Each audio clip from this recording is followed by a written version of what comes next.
Good morning po sa lahat. Isa pang maliyugto na ating daily Bible blessings. Pamagat po na ating alayong umaga ay masiyahan at yumabong. Masiyahan at yumabong.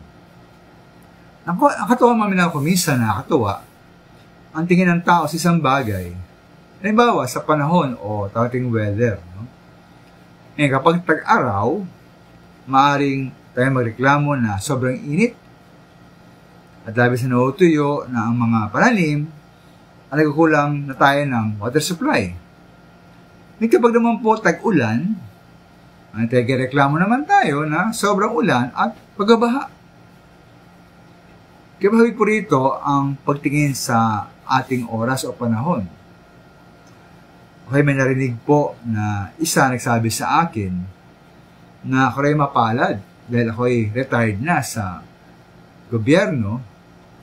At tila ay nayata ng taong itong magtrabaho. Tila gusto niya yatang gawin ay magpahinga na lamang. May po sabi lang naman minamahal. Meron akong narinig nagsabi sa akin na tao na ayaw niya magretiro. Ayaw niya magretiro dahil ano man daw ang gagawin niya sa kanyang buhay. Kaya ba ito po ang conclusion, no?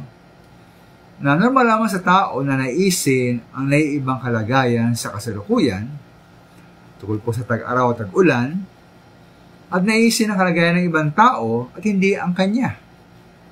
Ukol buti ito, maganda ang sabi ni Pablo o sa pagiging kontento. Sa Filipos 4:11-12, natutuhan niyang masiyahan, maging anuman ang kanyang kalagayan. Nanasan niya ang maghikahos, ang malagana. Natuwa niya ang sikreto kung paano masiyahan sa anumang kalagayan sa buhay, mabusog, magutom, malagana, o maghirap.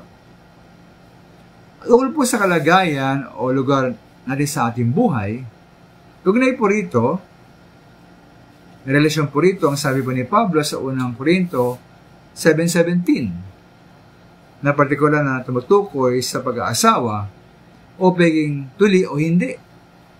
Sa paroon, mamuhay ang bawat isa sa inyo, mabuhay ang bawat isa ayon sa pinagkaloob sa kanya ng Panginoon at magpatuloy sa dati niyang kalagayan nung siya'y tawagin ng Diyos.